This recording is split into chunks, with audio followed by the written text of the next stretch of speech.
We start, as always, by thanking you for being here. And as Kim mentioned, if you haven't already done so, we ask that you put your name and your organizational affiliation so that we know you are here.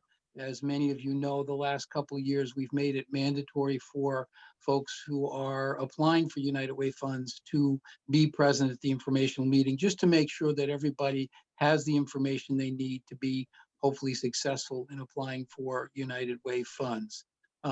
Kim, what's up on the deck? Yeah, okay, okay. Everyone see the screen okay? You don't have to unmute yourselves, but everyone should just be seeing the first page. Looks good, Kim. In fact, that's the other thing that I was going to say, that we will ask you to all mute for now. We will have a time at the end to answer questions that you might have. So many of you are veterans of this process, and yet there are some new folks, and we have some changes this year to the process that we need you to be aware of. Obviously, it is, and to use this overused phrase, an unprecedented year with the pandemic. And in addition to thanking you for being here, I want to thank you all. Knowing most of your organizations, with the exception of some of the new folks who are here, I am confident that you have all been providing life-saving services in this pandemic. And it is kind of frightening to think it will be a year fairly soon that we've been under these conditions, but want to thank you all for what you do, both in the emergency situations that you've responded to and the longer term situations that we know we're going to have to respond to in order to recover from this pandemic. So we thank you for being here. Thank you for doing what you're doing. This morning's presentation, beyond myself, and I'm Dennis Carmen, for those of you who don't know, the President and CEO of the United Way of Greater Plymouth County. With me is my colleague, Kim Allen, our Director of Community Relations and Marketing, and then our board chair of the Community Impact Committee, as well as our Secretary Clerk, Carol Martin, who will also be presenting some of the changes for this year. In addition to that, we are fortunate to have several of our board members present this morning. Mark Lindy, who's been a long-time supporter of the United Way, as well as Marie Kelly, and as I mentioned, Carol Martin. So we're thankful that you are volunteering at the highest of levels for our United Way, and we appreciate that. So to get things going, and don't move the slide ahead quite yet, Kim, because I'm going to read this quote, and I'm not going to tell you who it's from quite yet, but you'll know in a minute. It is not me, but given the situations that we're under, I thought this quote was, and it's a long one, so bear with me, is a particularly relevant one. America is facing a convergence of crises that are changing the landscape of our country. Millions are unemployed. Families are facing eviction. Children are falling further and further behind in school.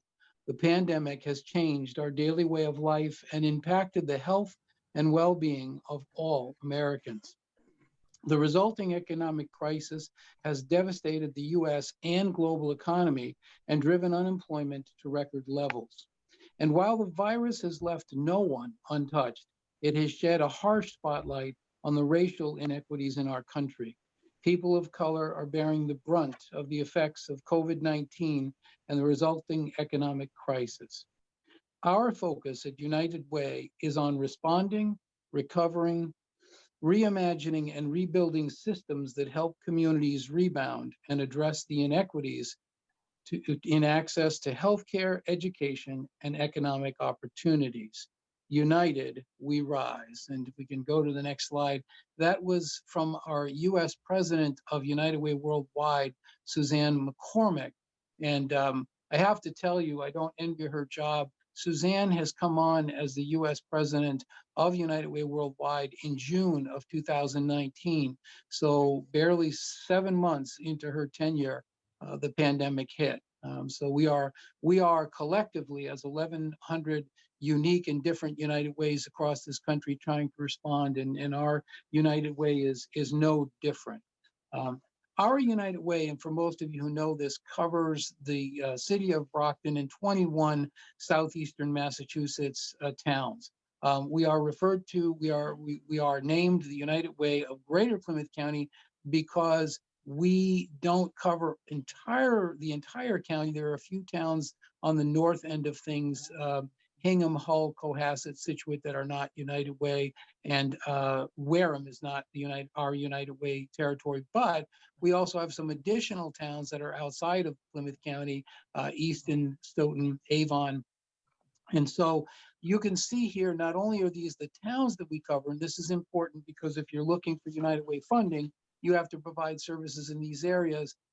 We have served last year over 52,000 people with your help, the help of our community partners, and just over half of those in the city of Brockton. Not surprising given the population of the city of Brockton is 96,000. But clearly a large percentage of people also from the Plymouth area. You'll see some highlights in Rockland and Middleborough. So you can generally get the geographic spread of where we're providing services. So we want you to be aware of that. Now, at this point, I am happy to turn the program over to our friend and longtime United Way volunteer, Carol Martin from Harbor One Bank, who, as I've mentioned, is the chair of our Community Impact Committee of the Board of Directors, as well as our clerk and secretary of the Board of Directors. Carol? Great. Thank you, Dennis. Good morning, everyone. It's a pleasure to be with you here this morning, and certainly an honor for me to be the chair of the Community Impact Committee and working closely with Dennis and Kim, and to be able to see the work that you do and being able to allocate funds throughout our community is just an incredible honor for me to participate in that process. So I know you're all doing tremendous, tireless work right now, and we appreciate all that you do. So as Dennis mentioned, the United Way of Plymouth County focuses on vital interconnected needs, and those three needs are education, health, and financial stability. And on the next screen, it gives an outline of the details of what we look at in each of these focus areas. Certainly education is a focus, and as Dennis just talked about in that quote, education is really stretched right now. We certainly know that. So the education piece of this, we want to look at opportunities to reduce the gaps through the cradle to career pipeline and keep kids on track and prepare them for meaningful employment as they get older through the process. In regards to health, this need focuses on improving health and well-being throughout our communities. Includes a lot of pieces of that: access to medical health care, creating healthy communities, improving access for those with food insecurities, preventing child abuse and neglect, and certainly all these supporting services that are linked to mental health, substance abuse, domestic violence, and intellectual and developmental delays are part of this this bucket in the health category. And then with our financial stability piece, this is really to focus on mobility goals for people, to improve their financial literacy skills, to ensure that people have safe and decent housing, and really work on job training and opportunities for productive employment. So all of those things have been important to us. And as you know, as Dennis mentioned, it's hard to believe that we're almost at a year that we've been in this pandemic crisis. And at that time when this first started, we needed to really reevaluate the priorities. So we adjusted some of our focus from emergency response to community recovery. And part of this, or for this round of funding, we're going to be focusing our efforts on 5 Live United COVID-19 community areas. It was really an opportunity for us to look and pivot our work while we continue to focus on the 3 focus areas that I just talked about: education, health, and financial stability. So I'm going to have Kim move to the next slide, and these are our recovery fund focus areas: feeding our family, which links into health; preventing evictions and ending homelessness and financial stability; accessing affordable health services, and that's connected to health as well; returning to learning for our children and youth, and that's linked to the education, and aspiring to hire for our recently unemployed and financial stability. And the goal here is together we can help to recover from the devastation and the long-term impacts of this pandemic. So I think maybe we're on to the next slide, Kim. There we go.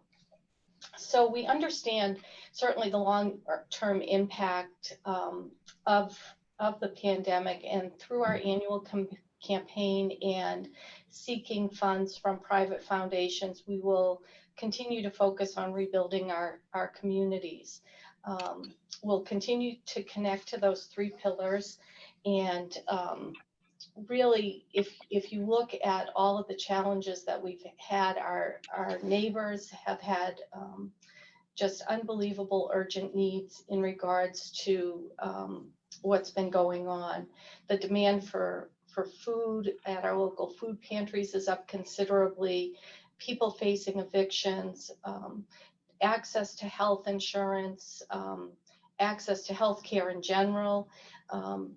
Unemployment is up. As Dennis talked about, education, we have kids that are in hybrid situations. We have kids that are 100% virtual, and really depending on their personal situation, some kids really aren't getting the learning that they need based on their home environments. So we're seeking innovative partners from our communities, and certainly those of you that do this work every day are hugely compassionate, charitable organizations, and we know that you have great impacts on the lives of members in our community. So critical also to our work is the need to realize that diverse backgrounds have challenges and are greater and deeper in terms of complexity. So this means that we must significantly provide greater attention and enhance our sensitivity to the issues of race, equity, and justice as we design our solutions to solve our community problems. And you know, this is going to be a tough recovery process as we move out of this, and we're still not there yet, but we're making progress. So as Dennis mentioned, we have some changes this year to the RFP process. So we want to make you aware of those so that you understand the process. So the number of initiatives, so the agencies may submit 1 request for proposal per focus area. So it's a maximum of 5 initiatives. So it's those 5 areas that I outlined as part of the recovery fund. And in order to maximize the impact, United Way will fund a total of 50 initiatives, and that is what we've done for the past number of years. The change on this is that we're focusing on those focus areas rather than the 3 buckets of education, financial stability, and health. We're opening it up to the 5. As part of that shift, requests can be made within the range of 5,000 to a maximum of 30,000 per initiative. And last year, you may recall, the maximum amount was 25,000, and this year we've upped that to 30,000 so that agencies who are submitting requests for proposal in each of the focus areas will have the same opportunity to get the same number of funds. If you do the math, it gets to the same maximum amount. It's just a different formula. Another thing that we have added this year, and one of the things that the Community Impact Committee, along with the Board of Directors and our Finance Committee, we always evaluate at the end of the year and at the end of the allocation process, what went well, what didn't. So one of the things that the board has approved, as well as the community impact, is a recommendation that has been made regarding all applicants must have 1 full year of operation, including financial statements, to be eligible to apply for the funding. So we wanted to add that additional requirement into the process to level set the field in regards to financials. Last year, you all remember, we hit the pandemic in March. We were hoping that it would end quickly and we could do face-to-face site visits. 10 months later, we're going to be doing virtual site visits this year again. I think overall things went really, really well as we moved to that that method of meeting with all of you. But this year, just so we're clear, it is out front. We're going to be 100% virtual in the interest of safety for COVID. And, you know, we're going to have some requirements around that. I think some of you did, you know, those virtual calls, some of you did videos, some of you did PowerPoint. So we'll look for those types of similar opportunities for you to present to our allocations committee when we get to the site visits. And then the form submission, hard copy submission of all forms, and Kim is going to spend a lot of time going over the forms. That's her specialty, so I'm turning it over to her in just a few moments. But the hard copy submissions of all the forms and the attachments will be required as in last year. Additionally, we're going to ask for email submissions of forms C and D this year. And as some of you may or may not know, Kim got married, so her email address has changed from Kim K. Allen to K. Scotland. So you can send it to her at that email address. And I think I've covered most of my part. I think I'm turning it back to Kim or Dennis. Dennis. No, Back to it's Dennis. unfortunately it's to me, but that's okay. I will try to keep my portion of it mercifully brief, and because everybody likes Kim a lot more. So, and we congratulate Kim again. The pandemic delayed her wedding twice, Kim, before you guys decided to give in and do a small ceremony. That's right. Yeah. Thank you so much, everyone. And thanks, Dennis and Carol. Still getting used to Scotland, and my K. Allen email still works, folks. So if you had that saved and, you know, you send it there, it's still getting to me as well. Awesome. All right. Well, let me cover sometimes what we might refer to as the not so fun thing, but I don't think it's that not fun. I think it's fine.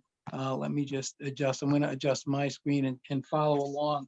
We have, for those people who apply for United Way funding, a partner agency compliance agreement that we have, and it covers a number of different areas like co-branding, sharing branding with United Way, fundraising standards and policies intended to both provide mutual marketing benefits and to fully support the annual fundraising campaign.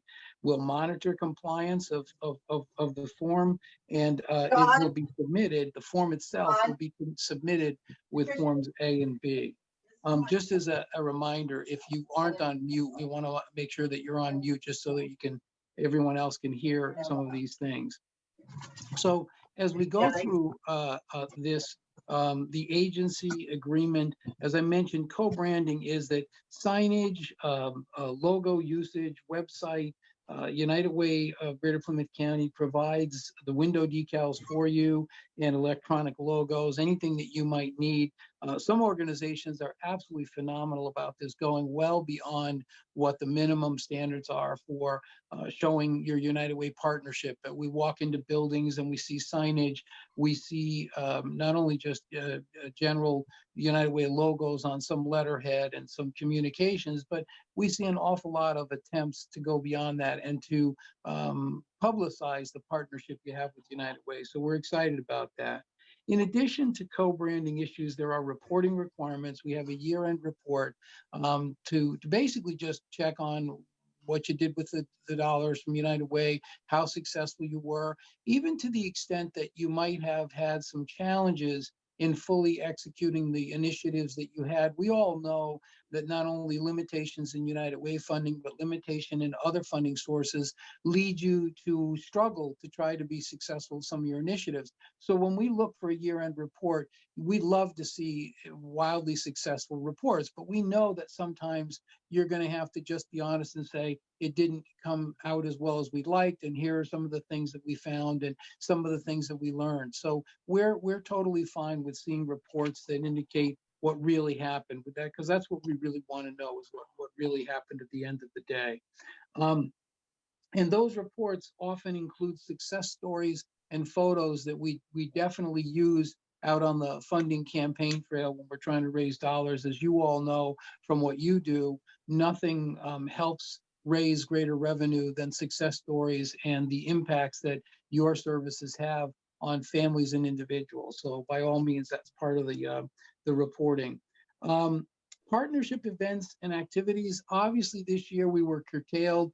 We didn't have an in-person annual meeting. We had a virtual meeting. We had a virtual kickoff. But even participation in those is wildly important for our supporters to see that our community partners are working right alongside us in order to accomplish some of the important life-saving things that you do. So we do keep track of attendance at events that we have.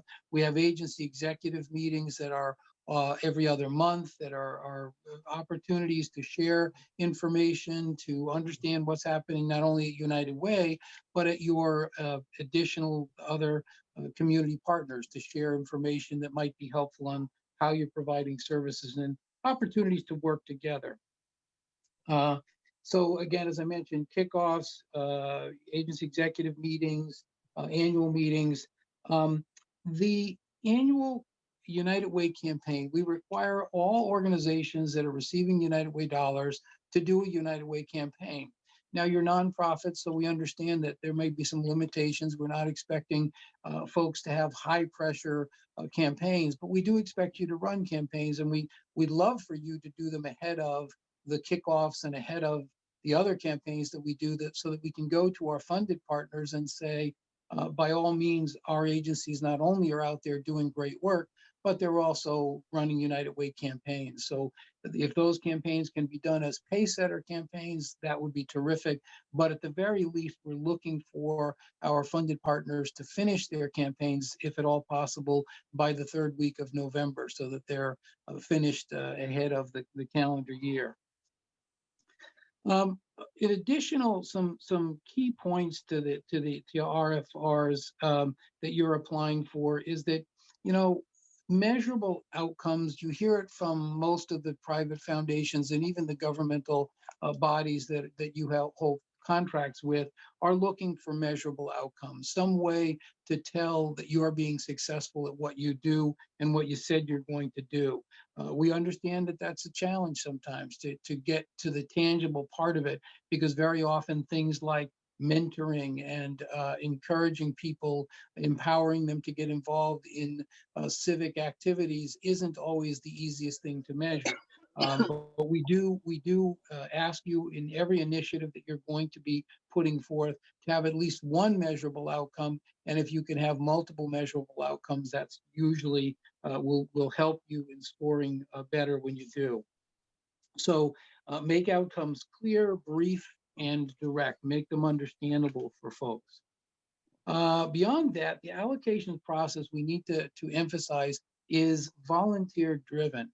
That means that the folks who are coming to you, some of them have been allocation panelists for 8 to 10 years or more. Some are brand new at it. And so one of the things that we really want to emphasize here is that the allocation teams, you need to not assume they know anything about your initiative or your organization. Some of your organizations are incredible about promoting what you do in the community, and the community has a great knowledge of you. But you just want to make sure that you don't assume that any one of those panelists, and you're typically going to see 3 or 4 out reviewing your proposals and doing at least this year a virtual site visit, you want to just assume they don't know a thing about what you're doing. Even when you see a volunteer who you might have seen last year for a similar initiative that you're applying for, you just want to make sure you don't assume they know. So treat them as if they're brand new, and that's important. And encourage the volunteers to ask questions. One of the things that we find that sometimes happens year to year is that a volunteer has a question. They read a proposal that you've put together, and when they go to do a site visit, whether it's virtual or in person, they discover that it doesn't seem consistent with what may be put in the proposal. And yet they might not ask the question, and then they might score your proposal lower because of that situation. So you want to ask them, are there any questions that you have? you want to give them every opportunity to give you the opportunity to explain anything that might need more explanation. A partner, a relationship that you might have, they might not see evidence of, and so they might want to ask. So by all means, continue to encourage them as they're doing their site visits to ask questions. That's really, really important to do.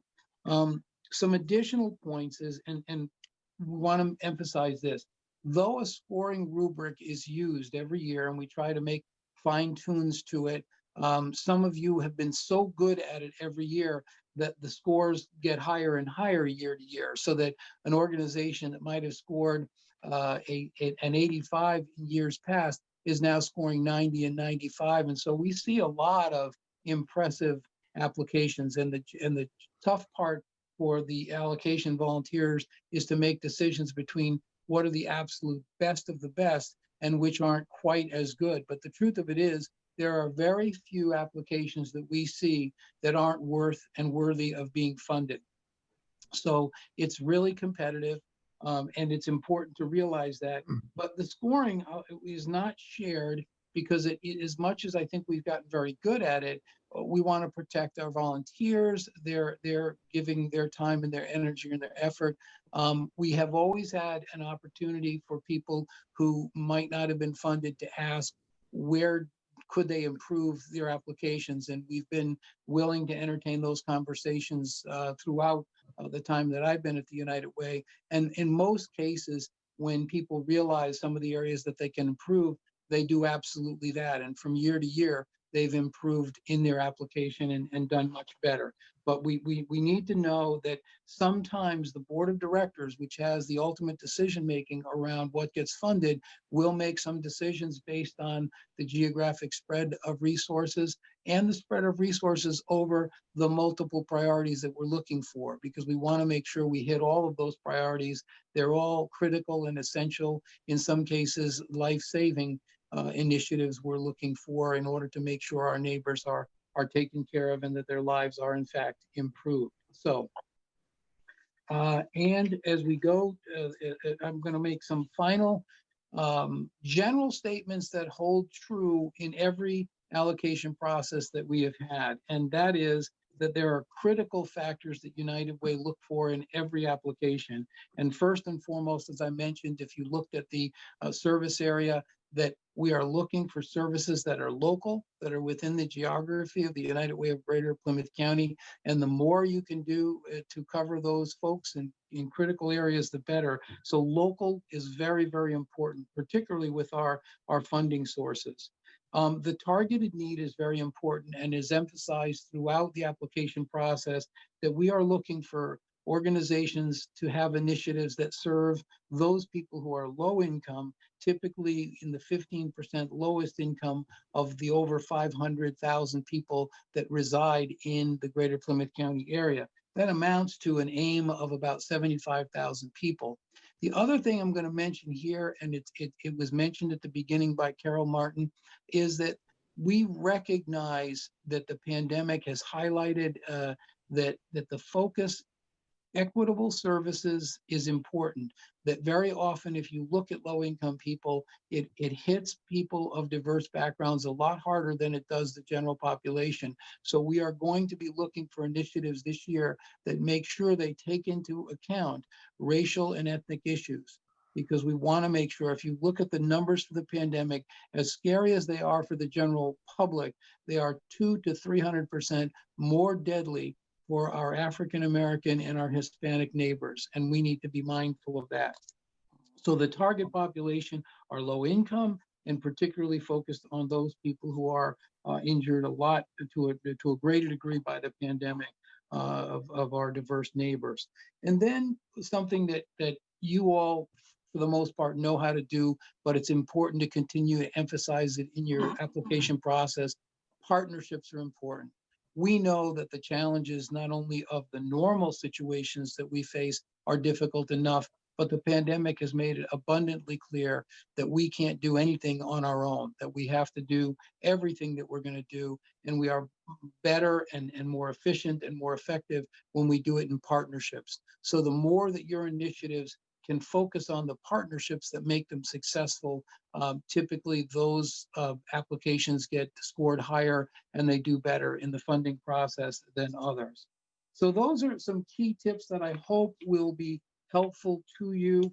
And if I've got my things in the right order, I am at the place and I see this magic calendar that Kim puts up there, which tells you you are now fortunate enough to have Kim Scotland taking over this part of our presentation. Kim? Thank you so much, Dennis. And good morning again, everyone. Just a reminder that we will be sharing these slides after the presentation on our website. So feel free to take as many notes as you would like, but know that you will have the slide deck available and likely this recording too, assuming it comes out fine. We'll be posting both of those. So my task this morning is I'm going to walk you through the process itself. So you'll get the timeline from start to finish to know when the key dates are. And then I'll spend some time going through the details of the forms themselves and all the logistics, and we'll make sure we talk about the site visits. And then we'll have plenty of time at the end to go over any questions that you may have. So please feel free to put those in the chat or just to wait until the end, and we'll open up the microphones and let folks jump in there too. And my final reminder is if you came in a little bit late, if you wouldn't mind introducing yourself with your name and your organization in the chat for attendance, that would be terrific. So without further ado, so the first half of the forms, and for those that are brand new to United Way, we have a two-part submission process. So the first half are forms A and B, and those are due with all of their required documentation to our United Way office over on West Chestnut Street in Brockton by Friday, February 5th at 4 p.m. So this is not an electronic submission. This is a hard copy submission, and you may either pop them in the mail or drop them off at our office. We are open Monday through Friday from 8:30 to 4:30. And as we have in the past, we'll have a box right up front to make it easy for you to drop them off. So very safe, contactless, easy to just kind of come in the entrance and put them in the box. So that first deadline to be mindful of is February 5th. Then we will have some great volunteers from our finance committee the following week, the 8th through the 12th, take a look at agency financial information. And if anything is missing or there are any questions that come up with our finance committee, you will hear from me in that window to ask you to please, as quickly as possible, turn in anything that may be missing or to answer any questions. The next deadline for the second half of the forms is Friday, February 19th. Same exact thing, due by 4 p.m. to our office. One thing that Carol shared is that we're including an electronic submission this year of C&D, and those are the actual narrative and budget for the initiative that we'll talk about a lot more. So if you've applied in the past, you may recall that typically we ask for one copy for United Way for our files and then additional copies for our panelists. This year, we're going to save some trees and we'll only ask for the one hard copy and then one electronic submission. So you'll see my email address on the forms themselves, and as shared earlier, and it'll be shared again, but you'll just send those over to me, please, so that we can have that version ready for our reviewers. We will meet with those reviewers with our allocations panelists and our community impact committee on March 9th. We'll have a training. We'll welcome folks back all virtual and get them ready to begin reviewing their initiatives with their teams. This last date here is fairly important. We will have our panelists reaching out to the site visit contact that you will supply approximately from any time after that meeting on the 9th through the end of March. So, a lot of times folks ask us, when will we hear from the panelists? And we want to get those site visits scheduled. So that's about when you can expect to hear from them. And we ask that you please be as mindful as you can of our panelists' schedules. The team captain is coordinating with probably 4 or 5 other teammates and with you all. So we thank you in advance for your flexibility there. And then the site visits and the review of the forms themselves will take place, again, anywhere from the middle of March to the end of April. We will have scoring sheets due back to our United Way on May 3rd. And then we'll have a meeting with our community impact committee to review the scores that come in and any comments or feedback from this year so that they can make recommendations to our volunteer board of directors. The board will vote on the allocations for the coming year for 2021 to 2022 on May 19th. And then we will typically get funding announcements out in June. It takes a little while just to pull everything together, but you can anticipate usually about the 2nd or 3rd week of June, you'll get a letter in the mail with your funding information. Okay, so now the forms themselves. As mentioned, there are 4 forms total, and then the site visit. So starting with Form A, which is probably the simplest of all of them. Form A is just the organization profile. It's a little picture of it here on the side here. Again, just a reminder, no matter how many initiatives you plan to apply for, we only need one copy of Form A and Form B and all the required attachments that go along with them. So Form A is just asking for basic information about your organization, your mission statement. Just a reminder, folks could please mute themselves so everyone can hear okay. So again, Form A is basic information on mission statement, geography, accessibility, that sort of thing. It's just the one page. And then Form B is what we call our eligibility checklist, which is pretty much what it sounds like. You'll see a one-page sheet that has a number of requirements that we ask of all of our funded partner agencies to have in order to be funded by United Way. So you'll check off on the sheet itself, and then you'll submit a number of required documents to Form B. And again, just one set, no matter how many initiatives you plan to apply for. So specifically, Form B is going to ask for your 501c3 nonprofit status, for your DUNS number, if your organization has a DUNS number, your board of directors list and recent meeting minutes, your most recent audit and financial statements. And one thing that's new this year is we're also asking for your certificate of solicitation that you get from the Attorney General's office.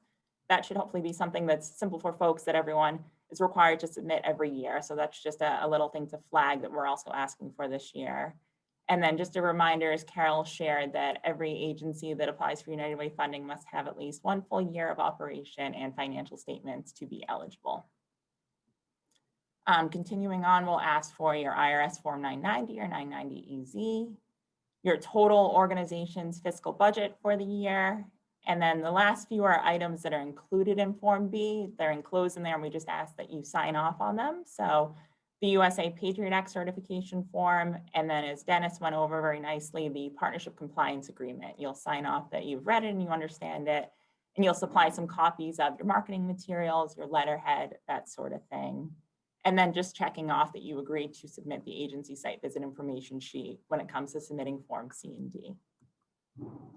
So Form C is where we really get into kind of the written narrative, the meat of the proposal itself. And this is where the 5 Live United recovery areas that Carol went over come into play. So again, your agency may submit up to 1 RFP per focus area for a maximum of 5. On the cover sheet of Form C, you'll be asked to supply how much you're asking for. Again, the request range is $5,000 to $30,000 this year. You'll let us know what kind of strategy you're addressing, whether it's systemic change or direct service. And then you will indicate which of the 5 focus areas you are proposing to address this year at the bottom of Form C on the cover page. So just some general guidelines on Form C. Again, a reminder that we ask that you submit 1 hard copy this year and that you email 1 copy to myself. There's my email on the bottom of the screen there. The form should be completed in writing, don't handwrite it, make sure you type it in on there. Whenever possible, we ask that you use bullet point format, which we hope is simpler on your end and certainly simpler for our allocations panelists to be able to go through and understand as they read through the information. And please use a font size that is readable. We recommend Arial size 11. Occasionally you have so much good information to share that the font gets really tiny and it's tough to read. So please make sure to use size 11. And again, Arial is recommended. So just to walk through the 5 sections of Form C, the first section is the partnership compliance that we chatted about. So if your agency has received United Way funding in the past year, you can simply just write that 1 sentence, make a quick note in that box, and United Way will score you out of those 5 points based on your compliance over the last year. If your agency is new to United Way, we ask that you briefly list there how you intend to meet the co-branding and marketing and agency requirements. And you will be given those full 5 points, of course, because you didn't have the opportunity to do that information in the year past. The second part is the target population. Again, this one is fairly self-explanatory, but just the specific demographics on who you intend to serve with the initiative. And this is where it's really helpful to talk about any unique characteristics or barriers or challenges or kind of special things to note for our panelists that you intend to serve with the United Way initiative. The next section is experience and strategy. This is where you'll tell us more in detail the specific strategy that you've chosen to address the community focus area that you have selected.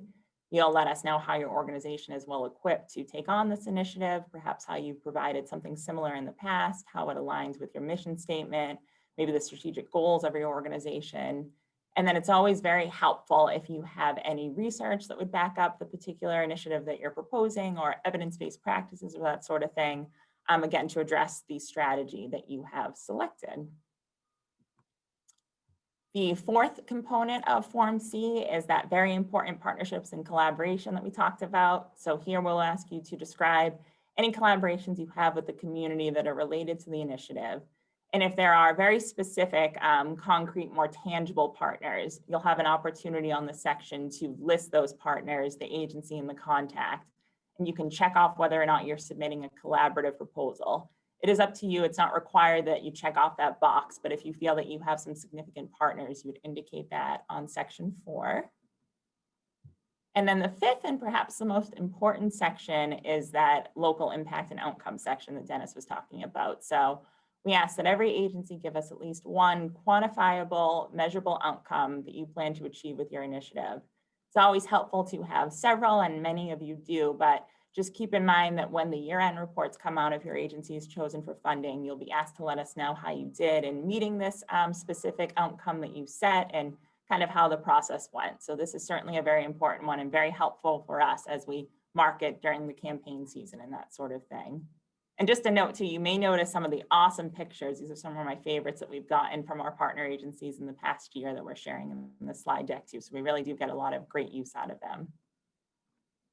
So then the site visits, of course, historically, we would have those held in person at your agency. And the next slide, I'll go a little bit more over the virtual site visits, but just to kind of give you an idea that the site visits are generally intended to give the allocations panelists an opportunity to talk to your agency, to get a bit of an overview of your facility, your staff, and the people that you serve. Again, you'll hear from the team captains to schedule those site visits, likely by the end of March, and they will be performed anytime from mid-March after that training on the 9th to the end of April, when the scoring sheets will be coming back to our United Way. The last bullet point talks to what Dennis was kind of chatting about with consistency and encouraging allocations panelists to ask any questions they may have.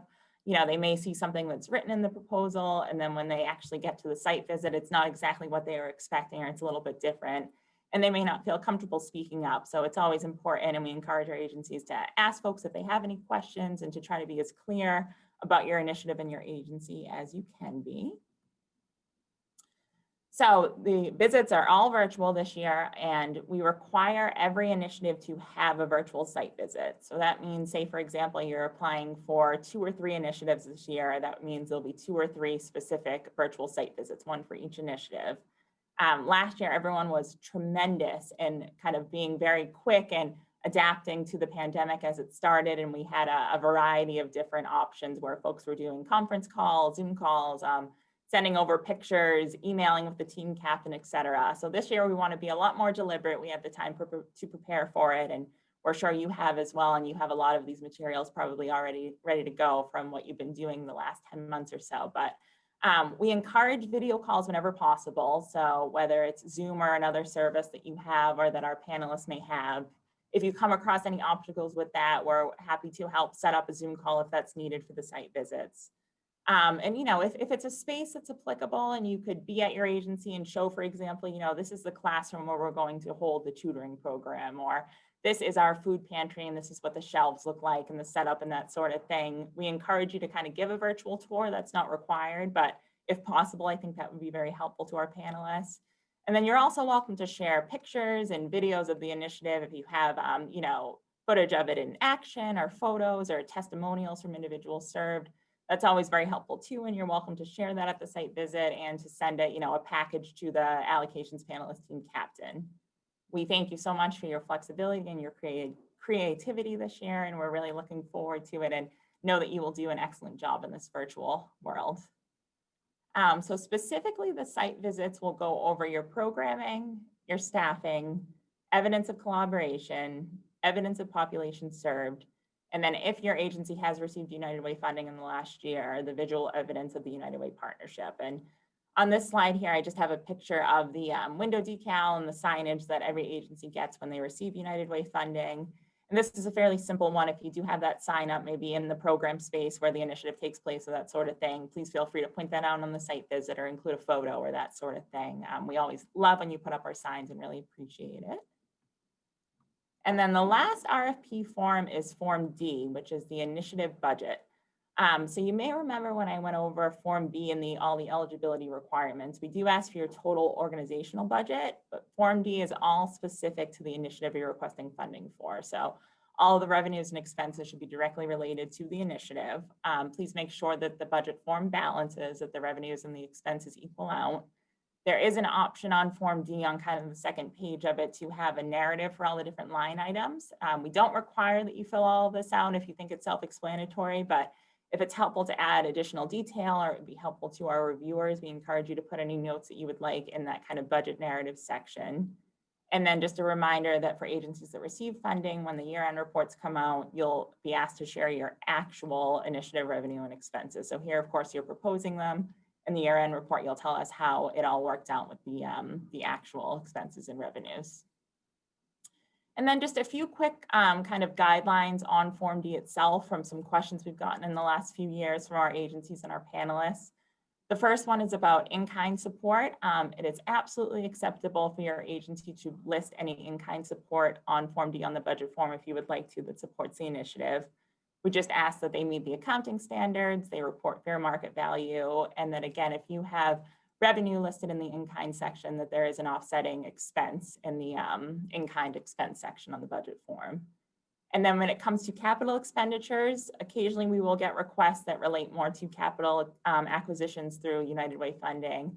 And that is allowable, providing that it aligns directly with our mission statement, which is improving lives of people most in need in Greater Plymouth County. So if the capital project is something that will directly improve lives in our service area, and then again, when that year-end report comes out, you can let us know how many folks were served by this capital expense, then it is acceptable to apply for United Way funding for capital expenditures. We don't see too many, but it is allowable. And then lastly, how do you get to the forms and the slide deck itself? So they're going to be put right up on our website later this morning. I would say they'll be available anytime from probably noon onward. The red website link here will take you directly there. So our website is UWGPC, as in United Way of Greater Plymouth County.org/funding. Or if you're just on our website's homepage and you're looking for the page, if you go down to the footer menu at the bottom, there's a funding tab as well that will take you right there. I have my contact information and Dennis's contact information. You may email us with any questions, and our phone number is at the bottom there if you'd like to chat by phone. And lastly, we love this picture. We just want to end with a very big thank you to all of you for your tireless efforts day in and day out, for the time you took this morning to be here, for all that you do for our neighbors. You may recognize yourself in this picture. We typically take at our kickoff and Day of Caring a great group photo of everyone in their Live United, United Way shirts. But this year, of course, we were virtual, and many of the folks that were on were kind enough to pose for us and do a wave. So we'd like to utilize this picture and showcase some of our awesome community members there. And at this point, I will stop sharing so we can take a peek at the chat and open it up to any questions. Kim, while you were talking, there was a question that came up, or a comment that came up regarding certificates of solicitation. It appears that they're backlogged at the Attorney General's office for over a year. So, you know, we'll just take that into consideration as we're going through the process. I would say the most recent one that you have. So perhaps you have one from a year back or that sort of thing. You might not have the latest one, but just to kind of send us similar to the other, you know, the 990, if you might have 1 year back or that sort of thing, but the most recent you have would be great. I don't think I see in the chat any other questions beyond that one. Would folks like to either type some in or perhaps unmute if you have any now?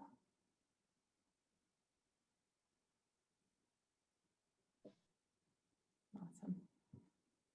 I know it was quite a lot of information that we went over this morning. So again, you'll have this presentation and the slides to reference, and we are not going anywhere. So if you have questions after the fact, please feel free to connect with us. We'll hang out for just a minute.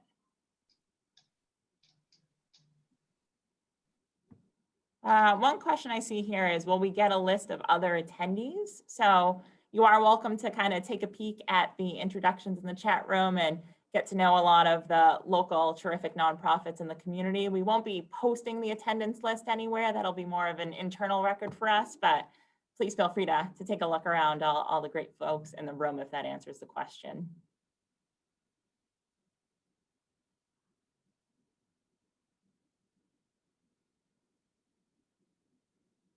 I have to tell you, it's nice to see all of your faces, but this is not as satisfying as our historic meetings where we get to talk and see you and converse and shake hands and all do the things that are normal that we do. But we do appreciate you being flexible and creative in terms of how you respond to things. So thank you for that.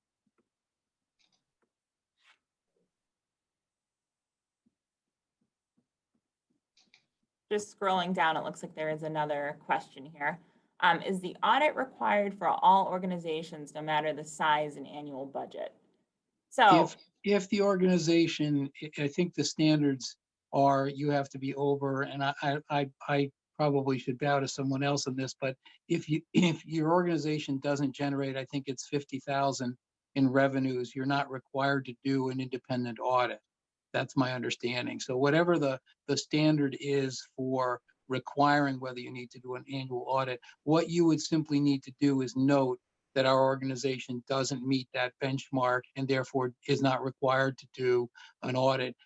But clearly we would be looking at the organization's budget, as Kim mentioned before, and then the Form D, the initiative budget. But yeah, as long as you note that you're not required to do an annual audit because of the size of your organization, that's fine.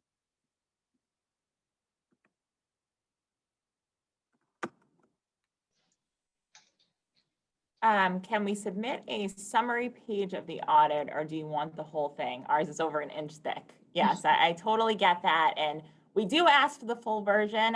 We know that it does take up some paper, and we appreciate you printing it together, but that's something that our finance committee will review fairly in depth. So yes, please.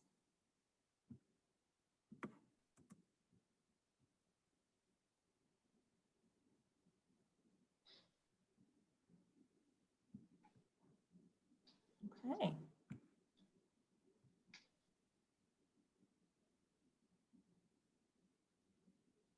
Dennis, you want to close us out? Close us out. I think we've answered all of the questions that are coming in at this time. So. And maybe what I should do is have this really immensely long goodbye so that you have more of an opportunity to ask questions. But no, I won't torture you any more than that, except to say, you know, we rely, as you do, on critical leaders in the community and volunteers. And I want to thank our board members who are in this morning's meeting, Carol and Mark Lindy and Marie Kelly. But in addition to that, thank all of our board members and all of the people who support us and you in terms of your governing boards and whatnot for what they do. It's just critically important. This has been such a challenging year. And I think we're only been able to make it because of the sacrifice of time and expertise of so many different people. And, you know, we're hoping that we'll slowly get to a better place. And so I thank you for being here. I thank you again, as said a number of times this morning, for what you do every day. And it is the little things that add up to being really big things, all the little kindnesses that you folks show, all the times that you stretch beyond what your official jobs are, and you do things that matter to the families and the individuals in Greater Plymouth County. It's wonderful. I have to say, I've lived here now almost 40 years in this area and worked and lived here. And I just don't find people in other places nearly as helpful and kind and willing to work collaboratively as you folks do. And so thank you for all of those things. And if there are questions, as Kim mentioned, connect with Kim or I, and we will do our best to answer your questions, and the best of luck with your applications. And